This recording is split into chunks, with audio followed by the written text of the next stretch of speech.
छात्रों और छात्राओं, हिंदी साहित्य की ऑनलाइन कक्षा में आपका बहुत बहुत स्वागत है।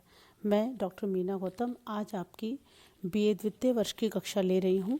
बीए द्वितीय वर्ष का जैसा कि आपको सूचित है, रीतिकालीन काव्य आपका ये पेपर है, प्रथम पेपर, और हम रीतिकाल पर कुछ एक कक्षाएं ले चुके हैं। पिछली कक्षा मैंने केशव दास पर ली थी। आज मैं इसी कक्षा को आगे विस्तृत हम इस पर चर्चा करेंगे।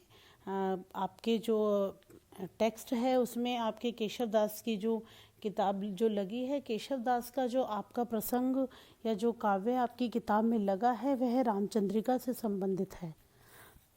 बहुत सारे प्रश्न आपके इस बार मैंने आपसे पहले ही कहा था कि हम अपनी कक्षाओं में, क्योंकि आपके पास समय भी कम है, इस वर्ष आपकी कक्षाएं नहीं के बराबर हुई हैं जो दूसरी आपकी डायरेक्ट क्लासेस होती हैं, तो हम जो आपसे चर्चा करेंगे, मैं सिर्फ आपसे परीक्षा से संबंधित हम प्रश्न उत्तरों पर भी चर्चा साथ साथ करेंगे, क्योंकि आप और हमारे विभाग के और चैनल्स को देख सकते हैं।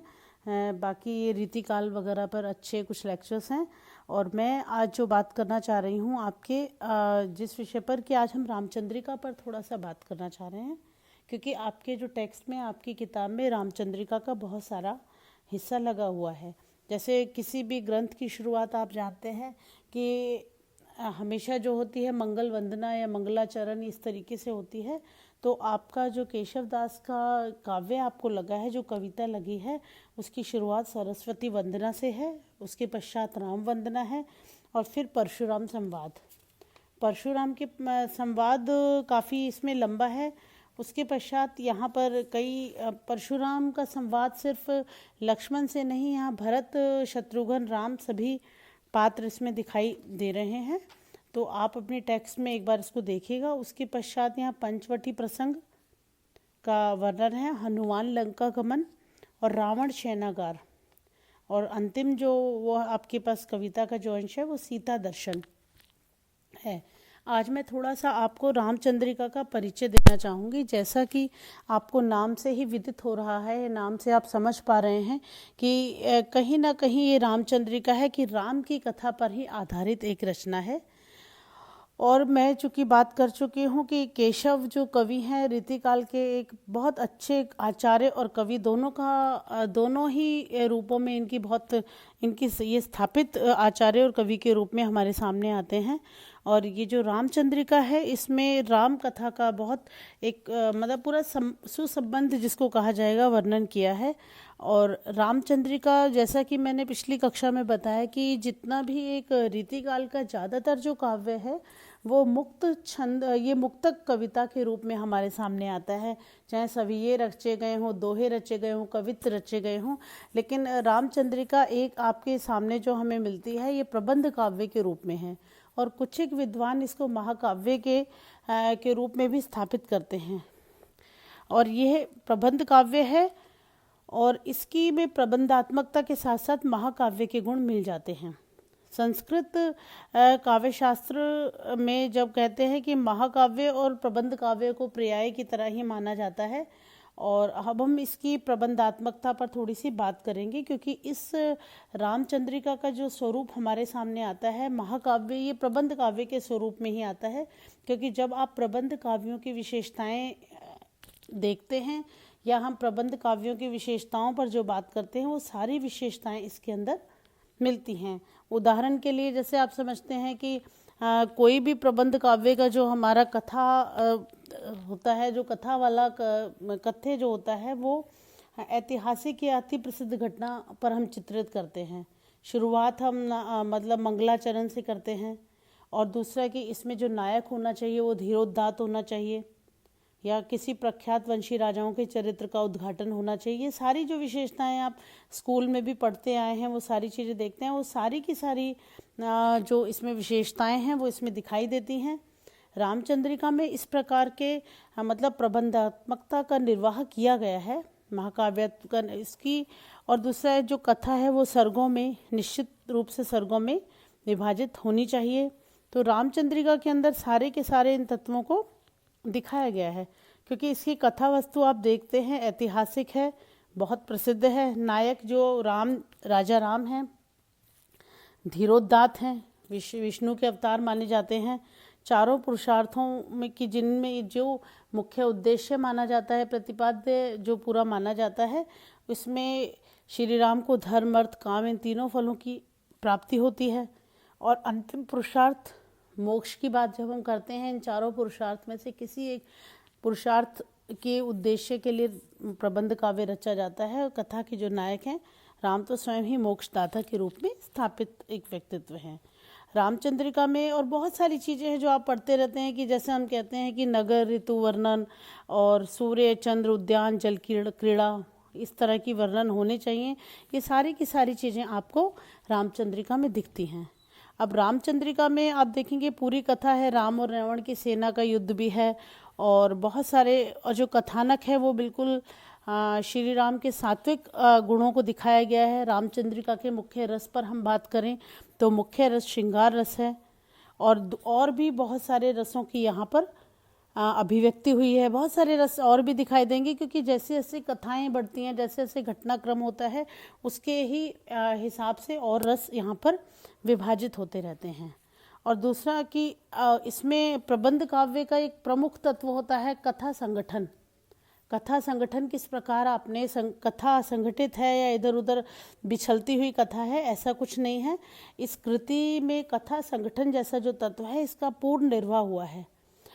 लेखक ने कहीं कहीं, जो केशव दास हैं, उन्होंने कहीं कहीं घटनाक्रम में कुछ एक काट छाट तो की है, लेकिन सुप्रसिद्ध जो घटनाएं हैं वो वैसी की वैसी यहाँ पर दिखाई देती हैं। कुछ एक देखिए, हर जो रचनाकार है वो अपने तरीके से एक कथा को प्रस्तुत कर सकता है। कुछ एक महत्वपूर्ण घटनाएं हैं, कहीं कहीं लगता है केशव उनको छोड़ देते हैं, और कहीं कहीं कुछ एक महत्वपूर्ण घटनाओं का केवल संकेत भर दे देते हैं। तो ये, और कुछ प्रसंग जो कि पिछले कवियों ने जिसमें सिर्फ जिन्हें बहुत डिटेल्ड तरीके से लिखा, वहाँ पर ये केवल, या जिन पर उन्होंने बिल्कुल ध्यान नहीं दिया, उन प्रसंगों को इन्होंने बहुत सारी विस्तार दिया है। तो कथानक को इस प्रकार इन्होंने प्रस्तुत किया है। वैसे पूरा आप देखेंगे रामचंद्रिका को, इसमें शिथिलता नहीं आ पाती, तारतम्यता बनी रही है। और चूँकि रामचंद्रिका केशव दास बहुत ही मतलब महत्वपूर्ण कवि प्रतिभा से जुड़े भरे हुए कवि थे, तो कथा संगठन में और इनकी काव्य कला का पूर्ण निर्वाह यहाँ पर देखा जाता है। और हम अब आज इसकी प्रबंधात्मकता पर ही बात करते हैं, क्योंकि रामचंद्रिका पर मैं 2-3 क्लासेस आपकी लूँगी, हम तब आगे बढ़ेंगे। दूसरा, अब प्रबंध काव्य को आप देखते हैं कि यहाँ पर प्रकृति चित्रण की अगर बात करें तो रामचंद्रिका में प्रकृति चित्रण पर चलते हैं, तो उसमें प्रकृति चित्रण के मामले में केशव दास कहीं ना कहीं कुछ पीछे रह गए हैं। प्रकृति का उतनी गहराई से या उतने विस्तार से वर्णन यहाँ पर नहीं दिखाई देता। ये कहीं ना कहीं इसकी थोड़ा कमी भी देख सकते हैं। प्रबंध काव्य में दूसरा क्या है कि भावात्मकता भी बहुत होनी चाहिए। हम किसी महाकाव्य की बात करते हैं तो भावात्मकता बहुत महत्वपूर्ण इसका पक्ष होता है। हालांकि ये बहुत आक्षेप लगते रहे हैं केशव दास पर कि केशव दास हृदयहीन कवि हैं, जिस विषय पर पिछली कक्षा में मैंने बात की थी। और बहुत सारे भावात्मक प्रसंग ऐसे हैं जहाँ पर बहुत चर्चा होनी चाहिए, केशव दास उनको छोड़ गए हैं। तो ये जो सारी चीज़ें हैं, जैसे कि अब ये देखेंगे कि दशरथ जब राम लक्ष्मण को भेजते हैं विश्वामित्र के साथ से, वो वाला प्रसंग को देखिए।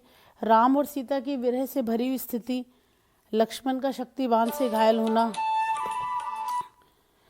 लक्ष्मण का शक्तिवान से घायल होना, भरत कैकेयी संवाद, हनुमान रावण संवाद या अंगद रावण संवाद, कुछ बड़े मार्मिक स्थल ऐसे हैं जहाँ पर तो केशवदास बिल्कुल कहीं कहीं उनकी जो भाव अभिव्यक्ति वो बिल्कुल तरल दिखाई देती है, और कहीं कहीं ऐसे प्रसंगों पे वो चमत्कार बहुत ज़्यादा दिखाई देता है।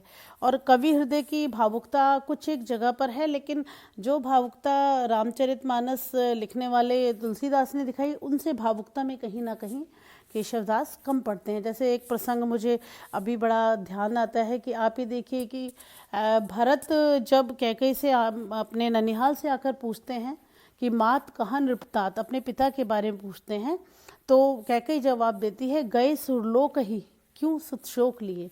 तो इतनी बड़ी घटना को केवल 2 पंक्तियों में कर देना, यहाँ ऐसे ही कुछ एक पद है जिनकी वजह से इन पर हृदयहीनता का आरोप लगता रहा है और माना जाता है कि इनका जो कवि हृदय में कहीं ना कहीं भावुकता का अभाव रहा है। लेकिन बावजूद उसके, जैसे जो प्रसंग मैंने कुछ एक ऊपर आपको गिनाए हैं, ऐसे कई प्रसंगों में केशव की भावुकता के दर्शन भी हमारे को दिखाई देते हैं। जैसे अशोक वाटिका में राम के विरह में जो सीता दिखाई देती है, वहाँ भावुकता दिखाई देती है।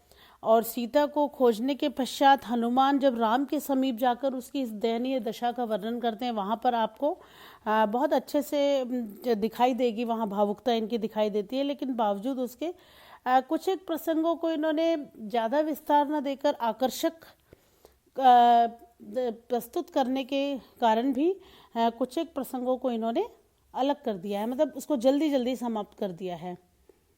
और कुछ रोचकता बनाने के लिए जैसे अंगद रावण संवाद हैं जो, या अश्वमेध की बात करते हैं। और एक और चीज़ है कि इनका जो रामचंद्रिका है, अपना रामचरितमानस जो है कि वो आप देखेंगे कि रामचरितमानस सीता या राम के वनवास से अयोध्या आने के बाद समाप्त हो जाती है। लेकिन इन्होंने जो लिखा है रामचंद्रिका का जो प्रसंग है, इन्होंने अश्वमेध यज्ञ तक, लवकुश तक इस प्रसंग को उठाया है। और अश्वमेध प्रकरण में लवकुश की जो बात है, सुग्रीव अंगद पर जो कटाक्ष किए हैं, वो बहुत ही रोचक दिखाई देते हैं। और अगर हम बहुत सारी चीज़ें हैं, अब मैं थोड़ा सा अब इनके दोष पर भी अगली कक्षा में भी बात कर सकते हैं, नहीं तो आज इसको हम समाप्त ही करते हैं। कुछ एक दोष हैं, जैसे माना जाता है, जिस पे मैंने बात की कि कई बार ये दोष है कि मार्मिक प्रसंगों की अवहेलना ही करते हैं, कुछ एक असंबद्ध प्रसंगों की योजना, और कहीं कहीं जगहों पे अननेसेसरी, अनावश्यक रूप से विस्तार प्रियता, ये 3 दोष इनके जो बड़े अलग हैं, जिसकी वजह से इनको मतलब कभी कभी रामचंद्रिका जो इन्होंने लिखी है, उस पर इन दोषों की वजह से इसकी प्रसिद्धि को कभी कभी लोग प्रश्न इस पर करते हैं। तो मैं इसके मतलब हम लोग अंत में मैं कहना चाहूँगी कि केशव ने मतलब एक प्रबंधकार की तरह महाकाव्यत्व का निर्वाह तो किया है, एक प्रबंध काव्य की तरह से रामचंद्रिका को रचा है। लेकिन वो जिस परिस्थितियों में वो लिख रहे थे, उनका जो सबसे बड़ी जो केशवदास की कमजोरी है, वो उनका युग है। जिस युग में वो रचना कर रहे हैं, कहीं ना कहीं उस युग की परिस्थितियों के कारण वो पूरे के पूरे सभी प्रसंगों का या उस कथा का उचित उपयोग नहीं कर सकते, और कहीं कहीं वो अपना पांडित्य प्रदर्शन करते हैं, कहीं ना कहीं क्लिष्टता दिखाने के लिए मतलब कहीं कहीं ऐसे असंबद्ध प्रसंग यहाँ पर दिखाई देते हैं। इस वजह से कुछ एक दोष यहाँ पर दिखाई देते हैं रामचंद्रिका में। वरना रामचंद्रिका वैसे प्रबंधात्मकता की बात करें, उसमें ये अपने आप में महत्वपूर्ण कृति है। लेकिन अलंकार प्रियता जो उनकी है, उस वजह से कहीं कहीं वो दोषों से युक्त हो जाती है। आज की कक्षा में इतना ही। हम अगली कक्षा में केशव पर दोबारा चर्चा करेंगे। धन्यवाद।